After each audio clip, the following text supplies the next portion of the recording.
আমার নাম বকুল। কেউ যখন আমার নাম জিজ্ঞেস করে ছোটবেলা থেকে বললেই বলে তোমার নামটা খুব সুন্দর। কিন্তু আসলে আমার জীবনটা কি এতটাও সুন্দর? চলেন আমার জীবনের ঘটনাটা আপনাদেরকে শোনাই।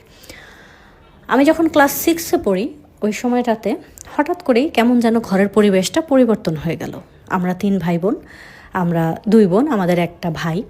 আর আমার বাবা হচ্ছে ছোটোখাটো একটা ব্যবসা করতেন। আমরা ছোট্ট একটা ফ্ল্যাট নিয়ে ভাড়া থাকি ঢাকাতে। খেয়ে পড়ে কোনো রকমে ভালো আছি। কোনো রকমে না, ভালোই আছি বলা চলা, অভাব অনটন কখনো দেখি নেই। মা বাবাও দুইজন খুব ভালো সম্পর্ক, সব কিছু খুব সুন্দর চলতেছিল আমাদের জীবন। হঠাৎ করেই আমি যখন ক্লাস 6-এ পড়ি, ওই সময়টাতে আমার মনে আছে, আমার মেঝো বোনটা হচ্ছে ক্লাস 4-এ পড়ে, আর আমার ছোটো ভাই তখন একদমই ছোট, মানে 1-1.5 বছর বা 2 বছর হবে বড় জোর, এতটুকু বয়স। ওই সময়টাতে দেখলাম ঘরের মধ্যে কেমন যেন একটা পরিবেশ, মানে ঝগড়াঝাটি লেগে যাওয়া, বাবা ঠিক মতো বাজার করতেন না। তো এগুলো হচ্ছে মা বাবাকে বলতেন আর ঝগড়া লাগতো না দুইজন, আর বাবা হচ্ছে ইচ্ছা মতো মাকে মারতেন। তো আমরা হচ্ছে ছোট্ট 2 রুমের একটা ফ্ল্যাটে থাকতাম।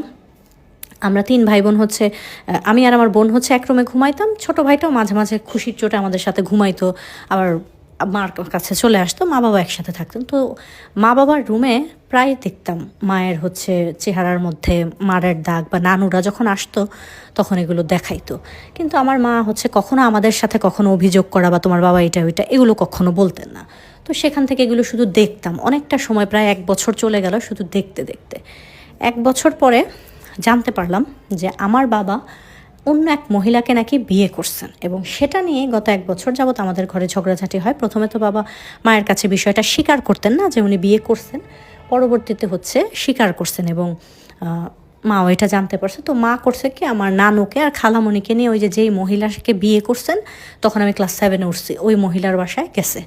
যে ওই মহিলাকে বাবা আলাদা বাসা নিয়ে দিছে, সব কিছু চলতেছে। তো ওখানে গেছে, যাওয়ার পরে এক কথায় 2 কথায় মহিলার সাথে ঝগড়াঝাটি করে মা মনে হয় মহিলাকে একটু মারছে। তো ওই মহিলা আবার, বাবা আসছে পরে বিচার দিছে।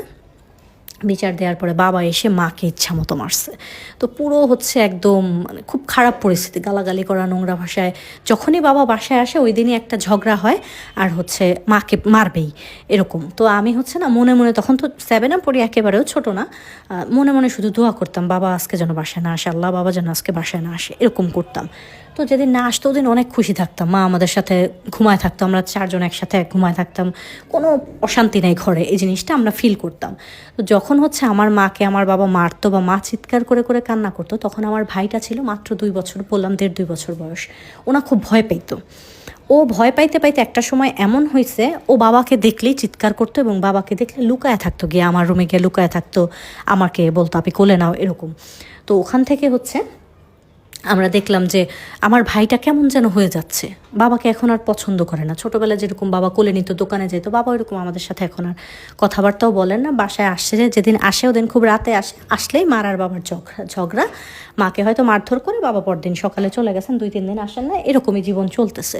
কিন্তু তখন থেকে যেটা আমাদের জীবনে শুরু হইলো, মানে যোগ হইলো এই অশান্তির সাথে, সেটা হলো ওই যে ওই মহিলার বাসায় গেছে, তখন থেকে বাবা হচ্ছে আমাদের যেই খরচ দিতেন, এর আগে আমাদের 5টা পুরা দিতেন, কিন্তু বাবার খুব কষ্ট হচ্ছিল। ওনার ছোট্ট একটা ব্যবসা ছিল, সেখান থেকে 2টা ফ্যামিলি ম্যানেজ করা, 2টা বাসা ভাড়া দেওয়া একটু কষ্টই হয়ে যাচ্ছিল। তো সেটা নিয়ে মার সাথে দ্বন্দ্ব হচ্ছিল। বাবা মাকে বলতেছিলেন যে ওই যে একতলা যে বাসাগুলো থাকে না, একসাথে অনেকগুলো ঘর থাকে, ওইরকম যে একটা বাড়িতে ঘর নিতে, একটা রুম নিতে। বাবা তো এরকম আসেন না, এই জন্য একটা রুম নিতে, বাবা 2 রুমের ভাড়া দিতে পারবেন না, এগুলো নিয়ে তাদের খুব ঝগড়া হইতো। যাই হোক, তো তখন হচ্ছে বাবা এগুলো নিয়ে খুব রাগারাগি, ঝগড়াঝাটি মার সাথে। এর মধ্যে আমার ওই যে নানু বাড়ি আবার ছিল ওই এলাকাতে, আমার নানুরাও ভাড়া থাকেন ওখানেই। তো ওই আমার নানু, খালা, মামি, মামা, তারা হচ্ছে খুব আসতেন। ওই যে বাবার সাথে মার ভালো না, সংসারে অশান্তি চলতেছে, তো ওনার ভাই বোনের ওনার জন্য একটু রান্না করে নিয়ে আসতেন, বা এসে গল্প করতেন, সময় কাটাতেন। তখন না তারা মানে ভালো কথা বলতেছে বলতেছে, এর মাঝে হয়তো কি ফাট করে মানে আমরাও খারাপ হব, যে বাপ যেমন খারাপ, রক্ত তো খারাপই, আমরাও খারাপ হব, আমরাও বড় হয়ে আমার মাকে দেখবো না, এগুলোর জন্য শুধু শুধু খাটতেছিস, ওর বাবা চলে গেছে, ওদের ছেড়ে দে। আমার খালারা মামারা আমাদের এগুলো বলে বলে গালাগালি করতেন। তো আমার কী দোষ বা আমার ভাইয়ের কী দোষ, সেটা আমার বোনের কী দোষ? আমরা তো আর বাবাকে বিয়ে করাইনি, বাবার বিয়ে বাবা করছে, সেখানে আমাদের কি? তো ওই জায়গা থেকে না আমার মনে একদম নানু, মামা, খালা সবার জন্য খুব ঘৃণার একটা জায়গা তৈরি হয়ে গেল। আমার বাবা আমাকে ভীষণ আদর করতেন, আমি যেমন তার বড় সন্তান ছিলাম, মেয়ে ছিলাম। আমার মনে আছে আমি যখন ক্লাস 3-তে পড়ি, রাস্তায় পানি জমেছিল বলে আমার বাবা হচ্ছে আমাকে কাঁধে করে স্কুলে নিয়ে দিয়ে আসছেন। এতটুকু হচ্ছে আদর করতেন আমাকে। সেই জায়গা থেকে সব খারাপের মাঝখানেও না আমার বাবার জন্য আমার মায়া হইতো, কিন্তু আমি চাইতাম বাবা বাসায় না আসুক, আসলেই মাকে মারে, দুজনের জন্যই আমার মায়া হইতো। আমার বাবাকে কেউ কিছু বললে আমার খুব খারাপ লাগতো, সে যাই করছে খুব, এটা ততদিনে তো এতটাও বুঝি না যে একটা মেয়ের জন্য তার হাজব্যান্ড বিয়ে করে ফেলছে এটা এতটাও মানে কষ্টের বিষয়, সেটা তো ততদিন জানি না। এই কারণে আমার খুব খারাপ লাগতো। যাই হোক, তো তখন থেকে নানুদের মামাদের আর দেখতে পারি না, তাদের বাড়িতে কখনো দাওয়াত করলে বা কোনো কিছু হইলে মা একাই যায়, আমি আর যাই না। তো এভাবে যখন 7-এ পড়ি ওই সময়টাতেই বাবা এরকম ঘর ভাড়া দেয় না, অর্ধেক টাকা দেয়। তো আমার মা হচ্ছে সবসময়, তো বাবা কাজ করছে, মা হচ্ছে ঘরে বসে থেকে আমাদের পালসে এভাবে থাকছে, হাউস ওয়াইফ ছিল। ওইখান থেকে মা তো কখনো কাজ করার কোনো এক্সপিরিয়েন্স নাই। যখন বাবা হচ্ছে ওইরকমভাবে টাকা পয়সা অল্প অল্প দিচ্ছেন, তখন মা কী করবেন? তখন মা খুব টেনশনে পড়ে গেলেন। আস্তে আস্তে নানু বললেন যে আচ্ছা ঠিক আছে, তুমি একটা 1 রুমের বাসা নাও, যেহেতু ও আসেই না আমার বাবার কথা বলতেন। ওইদিকে উনি যে নতুন বিয়ে করছেন ওই মহিলা কিন্তু একা, ওনার কোনো বাচ্চা কাচ্চা হয় না এখনও। ওই মহিলাকে আমার বাবা ফ্ল্যাট নিয়ে দিয়েছেন, ওই মহিলার সাথে ওই মহিলার মা থাকে, মহিলার ছোট ভাই থাকে। আর আমাদেরকে একতলা একটা বাসায় হচ্ছে থাকতে বলতেছে, এত টাকা ভাড়া দিতে পারবে না। তো মা হচ্ছে খুঁজে ফিরে একটা বারান্দাওয়ালা ছোট একটা রুম নিলেন, নেওয়ার পরে ওখানে হচ্ছে আমরা থাকতেছি। বাবা আমাদের খরচপাতি আস্তে আস্তে দিতে দিতে মানে কমাইতে কমাইতে এরকম একটা পর্যায়ে চলে আসলো যে কোনো রকমে দেয় বাজার করে। একদিন মাছ কিনে দিলে, একদিন মাছ খাইলে আমরা 1 সপ্তাহ হয়তো আলু ভর্তা ডাল ডিম খাচ্ছি, এরকমভাবে দিন চলতেছে। তো এগুলো আমার মার কাছে ভালো লাগতো না। মায়ের কথা হচ্ছে তুমি বিয়ে করছো ফাইন, তুমি ওই বউকে নিয়ে থাকো, কিন্তু অন্তত পক্ষে আমার আর বাচ্চাদের খরচটা তো ঠিকঠাক মতো বহন করবা। যে সেখানে 2টা মেয়ের পড়াশোনার খরচ, ঘর ভাড়া, খাওয়া, মোটামুটি ভালোই খরচ ছিল। যাই হোক, তো বাবা হচ্ছে একদমই মানে এগুলো নিতে চাচ্ছিলেন না। তো আমার এখান থেকে মানে এতটা ট্রমাটাইজ হয়ে গেছি ওনাদের এই ঝগড়াঝাটি মারধর। আমার বাবা আসতেন, এরকম না যে আমাদের একবারে ছেড়ে দিচ্ছেন বা মাকে একবারে ছেড়ে দিচ্ছেন, সে আসতেন। আসলে মাঝে মাঝে আবার মার সাথে তার ভালো সম্পর্ক ছিল, তারা একজন হাজব্যান্ড ওয়াইফ হিসেবে নর্মালি থাকতেনও। আমি তাদের সম্পর্কটা আসলে আজ পর্যন্ত বুঝি না কেমন ছিল। দুজন দুজনকে ছাড়তেও পারেন নাই, আবার দুজন দুজনকে আঁকড়ে ধরে রাখতেও পারেন নাই। এরপরে যেটা হইল কাহিনী, তো আমার ছোটোবেলা থেকে এই বাবা মায়ের এগুলো দেখতে দেখতে আমার একটা সমস্যার মতো হয়ে গেল, এটা আমি ফিল করতাম। বাট এখনকার বাবা মায়েরা তো অনেক কিছু বোঝে বা বুঝতে চায় বাচ্চাদের। আমাদের সময়টাতে এত কিছু ছিল না। উপর থেকে আমার মা এমনিতেই দুশ্চিন্তায় থাকতেন, তার স্বামী অন্য কোনো মহিলার কাছে, সেখান থেকে তো মাও এত খেয়াল করতেন না। কিন্তু আমার না আস্তে আস্তে যখনই বাবাকে দেখতাম খুব বিরক্ত লাগতো। আস্তে আস্তে হচ্ছে যে বিয়ে জিনিসটা বা পুরুষ মানুষের প্রতি যে বিয়ে হলেই হয়তো মানুষের সাথে এরকম হবে, আশেপাশে অনেকে ছিল যারা সুখী, সেটাও দেখতাম। সেটার চেয়ে বেশি আমার মাথায় কাজ করতো যে কখনো বিয়ে করা যাবে না, কখনো কোনো ছেলের সাথে সম্পর্কে জড়ানো যাবে না, পুরুষ মানুষ অনেক খারাপ, ওরা বিয়ে করে ছেড়ে দেবে, এই ধরনের চিন্তাভাবনা আমার মাথায় চলতে থাকলো। তো আমি যখন ক্লাস 8-এ উঠলাম তখন আমার খালারা আমার জন্য একটা বিয়ের প্রস্তাব নিয়ে আসলেন, যে আমি বড় মেয়ে, আমাকে বিয়ে দিয়ে বিদায় করলে ঘরে মানুষ কমে যাবে, খরচ কমে যাবে। ততদিনে আমার মা আবার কি করলেন, সে হচ্ছে ওই বাবা তো টাকা পয়সা যা দিতেন দিতেন, পাশাপাশি মা তার যে গহনা ছিল ওগুলো বিক্রি টিক্রি করে খুব কষ্ট করে মা করলেন কি, কাপড় বিক্রি করা শুরু করলেন। ঘরে রেখে রেখে যারা আশেপাশে আসে তারা এসে নিয়ে যেত, বা হচ্ছে আমার ওই যে ছোটো ভাইয়ের স্কুলে নিয়ে যেত, ওখান থেকে নিয়ে নিয়ে মা হচ্ছে কাপড় বিক্রি করা শুরু করলেন। এটা হচ্ছে 2007-এর ঘটনা, তখন আমি ক্লাস 8-এ পড়ি। তো এরকম করতেছে মা, ওখান থেকে টুকটাক আর্নিং হতেন, চলে যেত আমাদের। তারপরেও মানে ওই দোকান বাকি, হয়তো 1 মাসের ঘর ভাড়া আটকে গেছে, এরকম এগুলো থাকতো, এগুলো সমস্যার মধ্যেই জীবন চলতেছিল। তো ক্লাস 8-এ ওঠার পরে আমার জন্য বিয়ের প্রস্তাব আনা হইলো।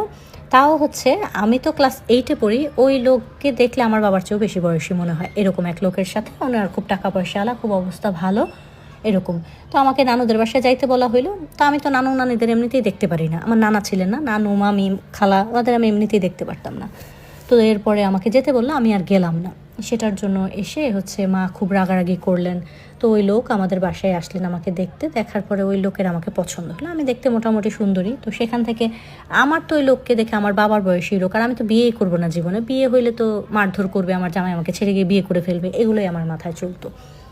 তো মা হচ্ছে পছন্দ করলেন, ওই লোক বললেন যে কিছুই লাগবে না, উনি কিছুই চায় না, উনি হচ্ছে আমাকে পছন্দ হয়েছে, উনি খরচ দিয়ে আমাকে বিয়ে করে নিয়ে যাবেন। তো সবাই খুব খুশি। এর মাঝে যাই হোক মা একটু আমার বাবাকে এসে ডাকলেন, যেহেতু বাবা তো জীবিত আছেন বা সামনে আছেন, তো বাবাকে ডাকলেন। ডাকার পরে বাবা হচ্ছে বললেন যে ঠিক আছে আমি খোঁজ খবর নিয়ে দেখি। তো যখন বাবা খোঁজ খবর নিলেন তখন বাবা দেখলেন ওই লোক ডিভোর্স এবং অলরেডি ওই লোকের 2টা বাচ্চা আছে এবং যথেষ্ট পরিমাণ বড়। ওনার বড় মেয়েটা ক্লাস 7-এ পড়ে, মানে আমার সমপরিমাণ বয়স ওনার বড় মেয়ের। আমি ওই লোককে বিয়ে করতে আসছি ওই লোক। তো বাবা এসে খুব রাগারাগি করলেন, আমার মামাকে ফোন দিয়ে গালাগালি করলেন যে কোত্থেকে ধরে নিয়ে আসিস আমার মেয়ে, তোদের বিয়ে দিতে হবে না। তো এখানে উনি একটা ভালো কাজ করছেন জীবনে আমার জন্য। তো আমিও খুব খুশি হইলাম যে ভালো হয়েছে, যে আর এই লোককে বুড়া বেটাকে আমার বিয়ে করতে হবে না। এরপরে আমি আমার মাকে একদিন কথায় কথায় বললাম যে মা আমি অনেক পড়ালেখা করতে চাই।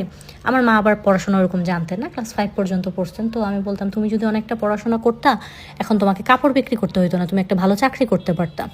আর তা আমি অনেক পড়াশোনা করতে চাই, জীবনে চাকরি বাকরি করে তোমাকে নিয়ে অনেক ভালো থাকবো, এরকম বলতাম। তো মা বলতো আচ্ছা পড়াশোনা করো দেখি। তো এখনকার বাচ্চারা যেরকম মায়েদের সাথে খুব খোলামেলা কথা বলতে পারে, সব কিছু শেয়ার করতে পারে, আমরা এতটা পারতাম না। তো হচ্ছে যতটুকু পারতাম মাকে এটা বুঝাইলাম যে আমি পড়াশোনাটা করতে চাই। পড়াশোনায় মোটামুটি অনেক ভালোই ছিলাম। এরপরে পড়াশোনা করতে থাকলাম, বাবাও এরকম দিলে দেয় টাকা পয়সা, না দিলে না দেয়। আস্তে আস্তে বাবার অবস্থাটা এতটাই খারাপ হয়ে যাচ্ছিল যে উনি মাসে আমাদের 2-3 হাজার টাকা দিত মনে হয় 20 বার ভাবতেন, এরকম অবস্থা। আমাদের সাথে ওইরকমভাবে কথা বলতেন না। আস্তে আস্তে এই বাড়িতে আসাই ছেড়ে দিচ্ছিলেন, মানে 15 দিনে একদিন আসতেন, আসলে একটু বাজার করে নিয়ে আসতেন, এরকমই চলছিল। বাকি তো মা নিজেও ওই যে কাপড় টাপড় বিক্রি করতো সেখান থেকে মা হচ্ছে চলতে পারতো। তো মাও আর প্যারা নিত না বাবার জন্য, কিন্তু মা খুব কান্না করতো। আমার মাকে আমি মনে হয় আমি যতদিন ছোট ছিলাম তখন তো দেখতাম, এখন পর্যন্ত মাঝে মাঝে আমার মা আমার বাবার জন্য কান্না করেন। যাই হোক, তো তখন আমি হচ্ছে বড় হইতে থাকলাম, মাই টাকা পয়সা দিলেন পড়াশোনার, মাঝে মাঝে বাবাও দিতেন মিলেমিশে। এরপরে আমার এসএসসি পরীক্ষার যখন সময় আসলো, এসএসসি পরীক্ষায় তো রেজিস্ট্রেশন করতে হয়। তো ওইখানে অনেক মোটামুটি 2500-3000 টাকার প্রয়োজন ছিল। বাবার কাছে চাইলাম, বাবা না করে দিল। তো মায়ের ছোট্ট একটা কানের দুল ছিল, সেটা বিক্রি করে, এমনিতে তো বড় জিনিস বিক্রি করে হচ্ছে ব্যবসা শুরু করছেন, ওইটা একটা মায়ের কানেই ছিল, ওইটা মা বিক্রি করে দিলেন। বিক্রি করে টাকা দিলেন যে আমাকে পরীক্ষা দেওয়ার জন্য। এরপরে এসএসসি পরীক্ষা দিলাম রেজিস্ট্রেশন করে, পরীক্ষায়ও খুব ভালো রেজাল্ট হইলো। এখন কলেজে ভর্তি হবে, এখন মা হাঁপায় গেছে, মার কাছে তো আর কিছু নাই। মা বলতেছে মারে আমি আর পারবো না তোকে কলেজে ভর্তি করতে, তোর বাপের কাছে চায়া দেখ, যদি দেয় দিবে, না দিলে আর তোর পড়াশোনার দরকার নেই। আমি হচ্ছে বল কিভাবে করবো, আমি অনেক বুঝাই বলছে যে আমি কোত্থেকে পাবো, আমি তোর বাবার সংসারে টাকা দেয় না, সবাই খাওয়া দাওয়া, এরকম বললো। তো আমি খুব কান্না করতাম। হঠাৎ এরকম কান্নাকাটি করতেছে, ওইদিকে সবাই কলেজে ভর্তি হয়ে গেছে, একদম শেষের দিকে চলে আসছে সময়। তখন আমার বাবার এক ফ্রেন্ড, উনি হচ্ছেন দুবাই থাকেন অনেক বছর যাবৎ, এরপরে উনি আবার সৌদি আরব গেছেন। তো ওখানে উনি আসছে আমাদের বাসায়। তো উনি যে আমরা হচ্ছে আমার নানুরাও এই এলাকাতে থাকে, আমার মায়ের বিয়ের পর থেকে আমার মা হচ্ছে এই এলাকাতে থাকে অনেক বছর যাবত। আর ওই যেই বাসাটাই হচ্ছে আমরা বললাম যে আগে থাকতাম, বাবা বিয়ে করছে, ওই বাসাটাই হচ্ছে আঙ্কেল চিনতো। তখন আঙ্কেল দেশে এসে দেখা করে গেছে। তো আঙ্কেলের কাছে বাবা হচ্ছে ফোন নাম্বার চেঞ্জ করছে, যার কারণে ফোন নাম্বারটা নাই আঙ্কেলের কাছে। তো আঙ্কেল হচ্ছে আসছে, ওই বাসাটা আসছে, পরে আমার বাবার কথা জিজ্ঞেস করছে, তো আমাদের বাড়িটা দেখাই দিয়ে গেছে। তো আঙ্কেল এসে বসে আছে, তো আমার ওনার কথা তেমন একটা মনে নাই উনি কবে আসছে বা কি। উনি এসে বসে আছে, বসে থেকে জিজ্ঞেস করলো যে মা কোথায় বা বাবা কোথায়, কী হয়েছে না হয়েছে। তখন আমি বললাম যে এরকম এরকম, আমাকে জিজ্ঞেস করলো পড়াশোনার কথা। তো উনি আসার পরে আমার মা আসলেন, আসার পরে আমি জানতে পারলাম যে উনি আমার বাবার ফ্রেন্ড। তো মা হচ্ছে দেখলাম খুব কান্নাকাটি করে ওনাকে বলতেছে এরকম এরকম, ভাইও হচ্ছে বিয়ে করছে, এখন ওই মহিলাকে নিয়ে থাকে, হ্যান ত্যান। তো মায়ের কাছ থেকে বাবার ফোন নাম্বারটা নিলেন। তারপরে এক কথায় দুই কথায় মা হচ্ছে বলতেছিল যে মেয়েটা দেখেন পরীক্ষা দিবে, মেয়েটা পরীক্ষা দিছে, এত ভালো রেজাল্ট করছে, মেয়েটাকে হচ্ছে কলেজে ভর্তি করতেছে না। 2008 সালে কলেজে ভর্তি করতেছে না মেয়েটাকে, ও এরকম করতেছে, একটা টাকা দেয় না, আমি কোথায় পাবো টাকা পয়সা। তো ওই আঙ্কেল মাকে হচ্ছে 5000 টাকা দিলেন। ওই সময়টাতে 5000 টাকা অনেক কিছু। তো 5000 টাকা দিয়ে বললেন যে আপনি হচ্ছে ভাবি আগে ওকে কলেজে ভর্তি করেন। তো বাবার সাথে ফোন দিলেন, বাবা আর এই বাসায় আসলেন না, ওনাকে ওই বাসায় যেতে বললেন। উনি ওই বাসায়ও গেলেন, ওই মহিলার সাথে দেখা সাক্ষাৎ করলেন। তো ওই আঙ্কেলের টাকায় আমি হচ্ছে কলেজে ভর্তি হইলাম। তো কলেজে ভর্তি হয়েছি, কলেজ যাইতেছি, পড়াশোনা করতেছি। প্রথমে কলেজে ভর্তি হইলাম, এখানে সম্ভবত 3500 টাকা ছিল কলেজের, বা 3000 টাকা ছিল কলেজের ভর্তি ফি। বাকি টাকা দিয়ে আমি হচ্ছে ড্রেস বানাইলাম, একটা ব্যাগ কিনলাম, এরকম। যাই হোক, কলেজ শুরু হয়ে গেল। তখন ওই আঙ্কেলের ফোন নাম্বারটা আমার মায়ের কাছে দিয়ে গেলেন। এরপরে আমি দেখতাম যে প্রায় ওই আঙ্কেল হচ্ছে মাকে ফোন করে। তো মাকে ফোন করতো, মার সাথে কথাবার্তা বলতো, বা ঈদ আসলে আঙ্কেল না আমাদের জন্য টাকা পাঠাইতো। ওর পরের বছর একটা ঈদই ছিল, যে বছরের আমি কলেজ ভর্তি হলাম, ওই বছর ঈদে দেখলাম আঙ্কেল আমাদের জন্য টাকা পাঠাইছে কাপড় টাপড় কেনার জন্য। আমার বাবা তো বিয়ে করছে পর থেকে কবে যে শেষ আমাদের ঈদে কাপড় কিনে দিছে সেটাও মনে নাই। যাই হোক, তো সেখান থেকে আঙ্কেল টাকা পাঠাইছে, খুব ভালো ভালো কাপড় চোপড় কিনলাম, প্রায় 10,000 টাকার মতো আঙ্কেল পাঠাইছে। ঈদ চলে গেল, কোরবানির রোজার ঈদ চলে গেল। কোরবানির ঈদের পরে আমরা শুনলাম আমার মা বলতেছে যে মা পাসপোর্ট করবে, মা দেশের বাইরে চলে যাবে। আমাকে বলতেছে যে তুমি এখন বড় হয়ে গেছো, কলেজে পড়ো, তোমরা নানুদের বাসায় থাকবে, মানে নানুরা যে বাসাটায় ভাড়া থাকে ওই বাসাটা একটা রুম নিয়ে দেবে, ওই বাসায় আমরা নানুদের সাথে থাকবো, নানুদের সাথে টাকা পয়সা দিয়ে দেবে, খাওয়া দাওয়ার ওখানে আমরা করবো, মা টাকা দিয়ে দেবেন, ওনাদের সাথে আমরা থাকবো। তো তখনও মা পাসপোর্টও করে নাই, কিছুই করে না। আমি বললাম যে আচ্ছা ঠিক আছে, তুমি আগে ব্যবস্থা করো, আগে দেখো যাওয়ার টাকা পাইবা কই। তো বললো তোমার ওই আঙ্কেল টাকা দিবে, উনি বলছে যে ভাবি আর বাচ্চাদের নিয়ে কতদিন কষ্ট করবেন, আপনি বিদেশ চলে আসেন। ফাইন। তো বললাম যে আচ্ছা ঠিক আছে তাহলে তুমি যাও। তো মা পাসপোর্ট টাসপোর্ট করে একদম 2-3 মাসের মধ্যে আমার মা সব কিছু ঠিকঠাক হয়ে গেল, মা সৌদি আরব চলে গেল। কিন্তু আমি আর নানুদের বাসায় গেলাম না। মাকে বুঝাইয়া বললাম যে আমরা এই বাসাটাতেই থাকি, আমি রান্না টান্না করে খেতে পারবো, তুমি পাঠায়ও, বাজার সদাই দরকার পড়লে নানু একটু করে দিবেন, আর বাবা তো আছে, বাবা তো করবে। তো আমার মা যে দেশের বাইরে চলে যাচ্ছে কথাটা আমার বাবাকে বলে নাই, বা বাইরের মানুষ কেউই জানতো না। আমরা ঘরে, আমি, আমার মা, আমার ছোটো বোনও এরকমভাবে জানতো না, কারণ ও শুনলে কানাকাটি করবে যে মা কেন যাবে আমাদের রেখে। আর ছোটো ভাইটা তো তখন ছোটোই, ও স্কুলে পড়ে। যাই হোক, তো এভাবে মা চলে গেলেন। চলে যাওয়ার পরে তো পুরো সংসারটা পড়ে গেল আমার কাঁধে। এর মাঝে 2-1বার আমি কিছু মানুষের কাছ থেকে প্রেমের প্রস্তাব পাইছি, কিন্তু কখনো ওই যে ছেলেদের ভাল লাগে না বা বিয়ে করলে আমাকে ছেড়ে দেবে, এটাই আমার মাথায় চলতো। তো যার কারণে আর প্রেমটা ওইরকমভাবে করা হয়ে ওঠে নাই কখনো। তো মা চলে গেছেন, ওখান থেকে আমি কলেজে যাই। আমি আবার একটা টিউশনি পড়াইতাম, যে বাসাটায় থাকতাম ওই বাসার একটা বাচ্চাকে পড়াই, আমার ছোট ভাই বোনকে ঘরে পড়তে বসাই, রান্না করি, কত কাজ সব কিছু করে নানু বাজার করে দিয়ে দেয়। আমিও মাঝে মাঝে ওই যে কলেজ থেকে আসার সময় বাজারের উপর দিয়ে আসলে কিনে নিয়ে আসি, যেটা খাবো বাবাকে বলি, বাবা কিনে দেয়। কিন্তু বাবা খুব রাগ, কেন মা দেশের বাইরে চলে গেল, ফোন করে মাকে অনেক নাকি গালাগালি করছে। এগুলো মা আবার আমাকে ফোনে বলছে যে কেন গেল, সে খারাপ কাজ করতে গেছে, এই ধরনের কথাবার্তা। তো আমার বাবা নিজেই মানুষের কাছে বলতেন যে আমার মা দেশের বাইরে গেছে পতিতাগিরি করতে, এই ধরনের কথাবার্তা বলতেন।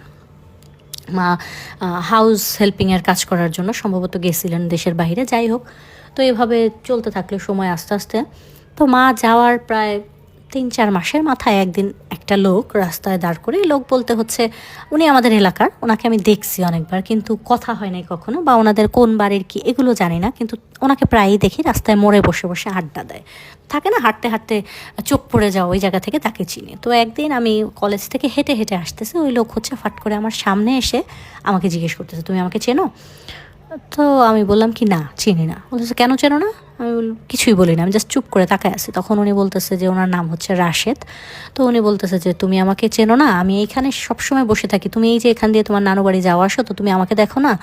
তো আমি বলি যে না, কখনো দেখিনি। তো বলতেছে আমার নাম রাশেদ, আমি কিন্তু তোমাকে খুব পছন্দ করি, এটা কি তুমি জানো? তোমাকে আমি 2-3 বছর যাবৎ দেখতেছি, তোমাকে আমার বেশ ভালো লাগে, তোমাকে কিন্তু আমি বিয়ে করবো, এরকম সে খুব ফ্র্যাঙ্কলি সব কিছু বলতেছে। তো আমি জাস্ট হয়ে তাকায় আছি, কী বলতেছে এই লোক, সে আমাকে বিয়ে করবে? তো আমি ভালো মন্দ কিছুই বলি নাই, 2-3 মিনিট সে একাই বগর বগর করলো, তারপরে আমি চলে আসলাম। চলে আসার পরেও ওইটা ছিল প্রথমবার যে কোনো ছেলে আমাকে এতটা কাছ থেকে এসে দাঁড়ায় এত এত কিছু বলে দিচ্ছে, আমাকে বিয়ে করবে, পছন্দ করে 2-3 বছর যাবৎ দেখতেছে, অনেক কিছু সে বললো। তো আমি আবার অনেক লম্বা, আমার হাইট প্রায় 5 ফিট 5 ইঞ্চি। তো উনিও আমার সেমই ছিল, এরকম 5 ফিট 5-6 ইঞ্চি হবে ওনার হাইট, একেবারে আমার সমান সমান এরকম। তো ওদিন উনি চলে গেলেন। চলে যাওয়ার পরে আমরা যে বাসাটায় থাকি, ওই বাসাটা একতলা, কিন্তু আমাদের যে বাড়িওয়ালা আন্টিরা ওনারা ভেতরে একটা 2 তলা করা, সামনে দিয়ে এরকম সিঙ্গেল রুম রাখা। তো ওই আন্টিদের বাসার 2 তলা, ওই আন্টির ভাগ্নিকে আমি পড়াতাম, বাড়িওয়ালার মেয়েকে, বাড়িওয়ালার মেয়ের ঘরের নাতিনকে আমি পড়াতাম। তো সেখান থেকে ওনাদের বাসায় মাঝে মাঝে আমি ছাদে যেতাম। তো একদিন ওই লোকটা গিয়ে, আমি বাসার ছাদে, আমি আমার ওই যে স্টুডেন্টটাকে পড়াই, ওরা আম্মু, ওরা বিকেলে ছাদে যায়, আমিও যাই, তাদের সাথে খুব ভালো সম্পর্ক, কারণ ওই বাড়িতে একমাত্র মেয়ে আমিই ছিলাম যে কলেজে পড়ি। সবাই বেশিরভাগ চাকরি টাকরি করতো বা বিয়ে হয়ে গেছে ছোটো বয়সে, এরকমই ছিল। তো ওখানে ওই আন্টির সাথে আমার খুব ভালো সম্পর্ক হওয়ার কারণে প্রতিদিনই ছাদে যেতাম। তো ওখানে ছাদে যাওয়ার পরে দেখতেছি ওই লোকটা, ওই যে আন্টির যে ভাই, মানে বাড়িওয়ালার ছেলে, ওনার সাথে ওনারা দুজন বসে বসে কথা বলতেছে। তো উনি আমাকে এসে জিজ্ঞেস করতেছে এই তুমি কোন ক্লাসে পড়ো? তো আমি বললাম যে ফার্স্ট ইয়ারে পড়ি। তো অনেক কথাবার্তা ওই দিন হলো সামনে থেকে কথাবার্তা হওয়ার পরে প্রায় সন্ধ্যা হয়ে গেছে, আমি নেমে যাচ্ছি। তো উনি করলো কি, আমার পেছন পেছন নামতেছে। ওনারা 2 ভাই বোন ছাদে পেছন পেছন নামতে নামতে বললো যে তুমি ফোন ইউজ করো? তো আমি বলি হ্যাঁ করি। তো বলতেছে নাম্বারটা দাও। আমি না আর ওনাকে নাম্বারটা দিলাম না, আমি কিছু না বলে আমি খুব দ্রুত নেমে দৌড়ে আমাদের ঘরে চলে গেলাম। তো ওই দিন আর ওনাকে তো আমি নাম্বারটা দিলাম না, কারণ মা চলে গেছে। পরে মার যে ফোনটা ছিল ওটাই আমাকে দিয়ে গেছে, মার সাথে কথা বলি ওখানে ফোনে। তখন পর্যন্ত এটা হচ্ছে 2008-এর ঘটনায়। তখন পর্যন্ত 8-এর না 9-এর দিকে, 9-এর প্রথম দিকের হবে। তখন পর্যন্ত হচ্ছে স্মার্টফোন কেনা হয় নাই আমাদের। যাই হোক, তো তখন আমাদের জীবনে কোনো অভাব অনটন বলতে কোনো জিনিস নেই, কারণ হচ্ছে মা যথেষ্ট পরিমাণ টাকা পয়সা পাঠায়, যেটা দিয়ে আমরা খেয়ে পড়ে পড়াশোনার খরচ দিই, খুব ভালো আছি। মাঝে মাঝে বাবা কিছু দেয়, বাবা না দেওয়ার মতোই, মাঝে মাঝে হচ্ছে একটা মাছ কিনে দিয়ে গেল বা একটা মুরগি কিনে দিয়ে গেল, এরকম দিয়ে যায়, এছাড়া আর এরকম কিছু দেয় না। যাই হোক, তো এভাবে চলতেছে সময়। এভাবে সময় অনেক দিন চলে গেল। আমার ইন্টার পরীক্ষার কিছুদিন আগে থেকে মানে আমার ফোনে প্রায় হচ্ছে একটা আননোন নাম্বারে ফোন আসে। আমি হ্যালো বলি, ওপাশ থেকে কথা বলে না, চুপচাপ থেকে ফোনটা কেটে দেয়। এরকম অনেক দিন গেল। অনেক দিন যাওয়ার পরে তো একদিন ফোন দিছে, এরকম আমি রাত্রে ঘুমায় আছি, প্রায় 11:30-12টার দিকে ফোন দিয়ে চুপ করে আছি। তো আমি না গালি দিছি, বিরক্ত লাগে না এরকম করে ঘুমাচ্ছি, এর মধ্যে হচ্ছে ফোন দিছে, গালি দিয়ে বলছে যে হচ্ছে কেন হচ্ছে আপনি এত রাত্রে ফোন করেন, আর কখন এখানে ফোন করবেন না। তো বলে লোকটাকে ব্লক করে দিছি। এখন পরদিন সকালে আমি কলেজ যাব, তো ওই সময় আমার পরীক্ষা চলতেছে বা পরীক্ষা আরম্ভ হবে এরকম কিছু একটা। যাই হোক, তো কলেজ যাব, তখন হচ্ছে ওই যে রাশেদ নামের ছেলেটা, সে ফাট করে কোথা থেকে আমার সামনে চলে আসছে, এসে জিজ্ঞেস করতেছে, এই তুমি তো অনেক বাজে মেয়ে, তোমাকে তো আমি অনেক ভালো ভাবছি তুমি অনেক ভদ্র, সবসময় মাথা নিচু করে থাকো, ঘোমটা দিয়ে থাকো, এর মাঝে তুমি আবার গালিও দিতে জানো। তখন আমার মাথায় তো কিছু আসে না, রাত্রে ওইটা ঘুমের মধ্যে কাকে কি গালি দিছি সেটা তো বলতে পারি না। তো আমি বলতেছি যে কাকে আবার আমি গালি দিলাম? বলো ফোনের মধ্যে যে তুমি আমাকে গালি দিলা। তখন আমার মনে পড়ছে, আমি বলে আপনি আমাকে এরকম ফোন কেন করেন, তাহলে কথা বলেন না কেন? বলে কী বলবো সেটাই তো খুঁজে পাই না, তোমার ভয়েস শুনতে খুব ভালো লাগে, তোমাকে দেখলে আমি অনেক কথা বলতে পারি, কিন্তু ফোন করলে যে আমি কী বলবো খুঁজে পাই না তোমার সাথে। তো বললো যে তাড়াতাড়ি আমাকে ব্লক করছো কেন, তুমি আনব্লক করবা। তো আমি আর ভালো মন্দ কিছুই বললাম না, ওখান থেকে চলে আসলাম। গিয়ে ফ্রেন্ডের সাথে ব্যাপারটা শেয়ার করলাম কলেজ যাওয়ার পরে, জানিস এরকম আমাদের এলাকায় একটা ছেলে, এই ছেলেটা আমাকে এরকম করে। তো তখন না ওই যে বিয়ে করব না সেটা কিন্তু আমার সেট করা ছিল। তারপরেও ওনার সাথে কথা বলতাম, ওই যে উনি বলতো না এক এক কিছু, বা আমাকে দেখলে তাকায় থাকতো, মিটমিট করে হাসতো, কোথাও একটা আমার কাছে ব্যাপারটা মনে হয় ভালোই লাগতো। ওই সময়টা বয়সটা এরকম থাকে, অন্যরকম একটা ভালো লাগার। তো আমার ফ্রেন্ডরা বলতো ছেলেটা মনে হয় সত্যি সত্যি তোকে পছন্দ করে। তো মা যেহেতু দেশের বাইরে থাকতেন, চলাফেরা তো টাকা পয়সা পাঠাতেন, খুব ভালোভাবেই চলাফেরা করতাম। যেই পরিবেশে থাকি না কেন, এটা মানুষ কখনো বুঝতো না। ভালো ভালো ফ্রেন্ড ছিল। তো এরকম বেশ কিছুদিন চলার পরে একদিন ওনাকে আমার দেখলাম, যে রাশেদ নামের ছেলেটা, উনি আমার কলেজের সামনে দাঁড়ায় আছে। তো এখন যেভাবে হচ্ছে অ্যাভেলেবেল মানুষ হচ্ছে একটু কথা বলবো, চলো হচ্ছে কফি শপে বসি আড্ডা দিয়ে, ওই সময়টাতে ছিল, বাট এতটাও মানুষ যাইতো না। তো উনি হচ্ছে একটা চাকরি করতো, কিছুদিন একটা চাকরি করে ছেড়ে দেয়, ঘুরে ফিরে এরকম। পড়াশোনা ওনার শেষ হয়ে গেছে অলরেডি, কিন্তু উনি কোনো চাকরি বাকরি করে না, থাকে না বাপ মায়ের যে ভাদাইমা 2-1টা ছেলে থাকে না, যে চাকরি করতেছে 2 মাস করলো, ভালো লাগলো না ছেড়ে দিল, এই টাইপের একটা ছেলে উনি। মাঝখানে উনি 5-6 মাস চাকরি করছেন, যার কারণে উনি 5-6 মাস আমাকে ওরকম ডিস্টার্ব করেন নাই। এরপরে আবার উনি আমাকে ফোন নাম্বার অ্যারেঞ্জ করে বাসায় আজাইরা আমাকে আবার ফোন করতেছেন। তো এসে বলতেছে যে আমি তো নতুন একটা চাকরি পাইছি বুঝছো। এমনিতেই আমি হাঁটতেছি, তো আমি বেশিরভাগ সময় হেঁটে হেঁটে আসতাম, আমাদের অনেক দূরে ছিল না, আমার কলেজের কিছুটা দূরে ছিল বাসা, হাঁটলে আসা যায় 20 মিনিটের মধ্যে। তো হেঁটে হেঁটে আসতাম, ভাল লাগতো, আমরা সব ফ্রেন্ডরা কথা বলতে বলতে ছুটির সময়। তো হাঁটছি, সেও হাঁটতেছে, বলতেছে যে নতুন একটা চাকরি হয়েছে জানো, এখন হচ্ছে যেতে ইচ্ছে করতেছে না চাকরিটায়, কিন্তু কী করবো, চাকরি যদি না করি বাবা মা তো বিয়ে করাবে না। আমি কিছুই বলি না। তো আমার বান্ধবী ও বলতেছে যে বিয়ে না করাইলে কইরেন না, তাহলে আপনার এত বিয়ের তারা থাকলে তো আপনার খুব দ্রুত চাকরিতে চলে যাওয়া দরকার, এখানে এসে আমাদের কেন শোনাইতেছেন? বলতেছে আমি চুপ করো, তোমাকে শোনাইতেছি, আমি ওর সাথে কথা বলতেছি, বোঝো না তুমি? তো আমি মানে এইরকম সিচুয়েশন খুবই আমার জীবনে কম। ওনাকে দেখলে না আমি একদম স্তব্ধ হয়ে যেতাম, আমি যে কী বলবো কী করবো কিছুই আমার মাথায় থাকতো না, আমি জাস্ট চুপ হয়ে থাকতাম এরকম। তো আমি বলতেছি তো আমাকে এটা কেন বলতেছেন? অনেকক্ষণ পরে আমি বলতেছে যে আরে একটা নতুন চাকরি হয়েছে, চলে যাব, ভাবলাম তোমাকে একটু দেখে যাই, তোমার সাথে একটু কথা বলে যাই, তুমি তো আমাকে আনব্লক করলা না। তখন আমি ওনাকে আনব্লক করিনি। তো বলতেছে আনব্লক তো করলা না, দেখি ফোনটা দাও। তো উনি হাতে নিয়ে ফোনটা আনব্লক করে দিল। বললো যে আমি তোমাকে রাত্রে ফোন করবো, হ্যাঁ, আমি সারাদিন কাজ করে এসে রাত্রে যদি তোমার সাথে একটু কথা বলি তাহলে একটু এনার্জি পাবো। তো আমার বান্ধবীটা নিয়ে হাসতেছে, এটা ওটা খোঁচা মেরে মেরে ওনাকে বলতেছে, আর উনি ওগুলো গায়ে মারতেছে না, আর আমি চুপ করে আছি। উনি আর আমার বান্ধবী কথা বলতেছে, মাঝখানে আমি হাঁটতেছি। তখন উনি বললো যে আচ্ছা ঠিক আছে, আমি তো আজকে চলে যাব ওখানে, চিটাগংয়ে সম্ভবত ওনার একটা চাকরি হয়েছে, উনি হচ্ছে চলে যাবে। তো বললো আজকে আমি চিটাগং চলে যাব, আমি তোমাকে গিয়ে ফোন করব, কালকে থেকে হয়তো অফিস আছে, অফিস করে রাত্রে এসে আমি তোমাকে ফোন করব, ফোন হাতের সামনে রাখবো, আমার সাথে কথা বলবো। তা আমি ঠিক আছে বলবো কথা। উনি চলে গেলেন। পরে 3-4 দিন চলে গেল, ওনার আর আমাকে ফোন করার কোনো খোঁজ খবর নাই। তো ভালো কথা, ফোন দিলে দেখ, না দিলে না দেখ। আমি হচ্ছে এগুলো নিয়ে খুব হাসতাম। তো ওই যে আন্টি বললাম, বাড়িওয়ালার যে মেয়ের, ওনাকে আমি এসে বলতাম যে এরকম জানেন আজকে রাশেদ ভাই এগুলো এগুলো বলছে। তো ওনারা সবাই জানতেন ঘরের যে রাশেদ ভাই আমাকে পছন্দ করে। ওনার ভাইয়ের কাছে বলছে, ওনার ভাই হয়তো ঘরে বলছে। তো ওই আন্টি খুব খুশি ছিলেন যে হচ্ছে রাশেদ ভাইরা হচ্ছে ওখানকার ওই যে এলাকাটাতে আমরা থাকতাম ওখানকার স্থানীয় মোটামুটি একটা প্রভাবশালী পরিবার। প্রভাবশালী বলতে খুব ভালো একটা ফ্যামিলি ব্যাকগ্রাউন্ড ওনাদের। আর হচ্ছে ওই আন্টি এর জন্য খুশি ছিলেন যে আমার তো, আমি পড়াশোনায় ভালো, দেখতেও ভালো, এরকম একটা ফ্যামিলি ব্যাকগ্রাউন্ড, যদি রাশেদ ভাইয়ের মতো একটা ভালো ফ্যামিলিতে যেতে পারি আমার জীবনটা সুন্দর হবে, এটার জন্য আন্টি হচ্ছে খুব হ্যাপি ছিলেন রাশেদ ভাইকে আর আমাকে নিয়ে। যাই হোক, তো উনি করলেন কি, চলে গেলেন যে চিটং যাওয়ার পরে 2-3 দিন হয়ে গেছে, ফোন নাই কোনো। আমি আর ফোন দিই না, ওনার নাম্বারও আমার সেভ করা নাই, কারণ এর আগে ফোন দিত, এটা নাম্বারটা কিছুটা মুখস্থ হয়ে গেছিলো, বাট সেভ করি নেই। এরপরে 3-4 দিন পরে একদিন রাত্রে 10টার সময় সে ফোন দিছে। ফোন দেওয়ার পরে আমি, আমাদের ছোট্ট একটা বারান্দা আছে, ওখানে আমরা ভাত খাই, ভাত খাওয়ার যে খাবার দাবার রাখা হয় ওইখানটায় আমি এমনিতেই দাঁড়াইছিলাম। তো ওখানে ফোন আসলো, আসার পরে কথা বলতেছি, কথা বলতে বলতে তখন সে বলতেছে যে তুমি কি এই যে আমি যে 3-4 দিন ফোন দিলাম না, তুমি তো আমাকে একটা ফোন দিলা না। তখন আমি বললাম আমি কীভাবে হচ্ছে আপনাকে ফোন দেবো, আমার কাছে আপনার নাম্বার নেই। তখন উনি বললো, উনি যখন যে আনব্লক করার জন্য, তখন নাকি উনি ওনার নামটা সেভ করে দিয়েছে। বললো আমি আমার নাম লিখে দেখো, তোমার ফোনে নাম্বার সেভ করে দিয়েছি, ফোন দেখাও না কখনো।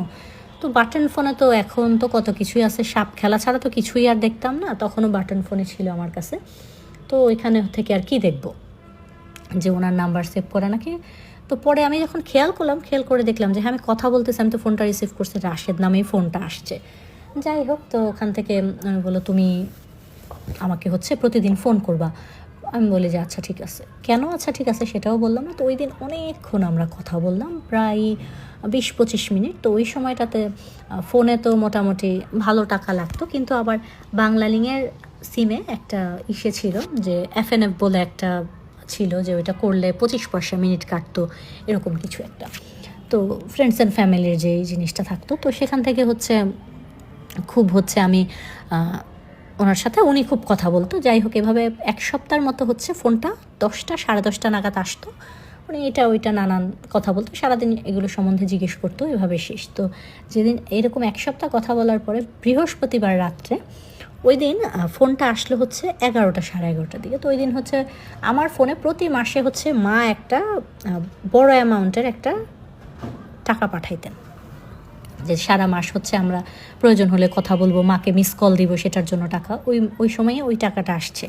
তো ছিল, তো আমাদের তো আত্মীয় স্বজন ওরকমভাবে কেউ নেই, আমার চাচা সবাই দেশে থাকেন, আর বাবার সাথে ওরকমভাবে এখন সম্পর্ক নেই। বাবা মাঝে মাঝে আসেন। এখন মা বিদেশ যাওয়ার পরে বাবার আচরণে একটু পরিবর্তন আসছে, বাজার করার পাশাপাশি উনি আমাদের খুব খেয়াল রাখেন, আমাদের কিছু প্রয়োজন হইলো কিনা, টাকা না দিলেও একটু খোঁজ খবর রাখেন, প্রতিদিন একবার এসে একটু ঘুরে যান, দেখে যান, এরকম। উনি ওনার ছোটো বউয়ের সাথেই থাকেন, ওখানে ওনার একটা মেয়ে হয়েছে। তো ওনার মেয়ে হয়েছে পর থেকে আমি ওনাকে আর পছন্দ করি না, তাহলে তো ওনার মেয়ে আছে এখন, আর উনি হচ্ছে আমাদের ভালোবাসেন না। তো ওই যে বৃহস্পতিবার দিন উনি ফোন দিলেন, ওখান থেকে ওই দিন এত কথা ওনার সাথে আমি বললাম, প্রায় হচ্ছে 5 ঘন্টা হবে ফোনে আমাদের কথা হইল। প্রথমে তো উনি ফোন দিলেন, প্রায় 1-1.5 ঘন্টার মতো ওনার টাকায় কথা বলার পরে ওনার হয়তো টাকা শেষ, তো কী জন্য আমি জানি না, আমি ওনাকে ফোন করে ফেললাম। তো ফোন করার পর উনি বলতেছে যে তোমার কি টাকা আছে ফোনে, আমার তো ব্যালেন্স শেষ, আচ্ছা ঠিক আছে রেখে দাও, সকালে কথা বলবো। তো আমি না বললাম যে না আমার টাকা আছে। তো এই আমার টাকা আছে বলে, ওই যে আমার প্রায় ওই সময়টাতে অনেক বড় একটা অ্যামাউন্ট আমার ফোনে ছিল। তো সেখান থেকে আমি হচ্ছে আমি আবার ওই যে FNF করার যে ব্যাপারটা থাকে সেটা কিন্তু করছি ওনার নাম্বারটাতে। কেন করছি এগুলো এত কিছু ডিটেলস এখন মনেও নাই, যাই হোক, তো ওনার নাম্বারে তো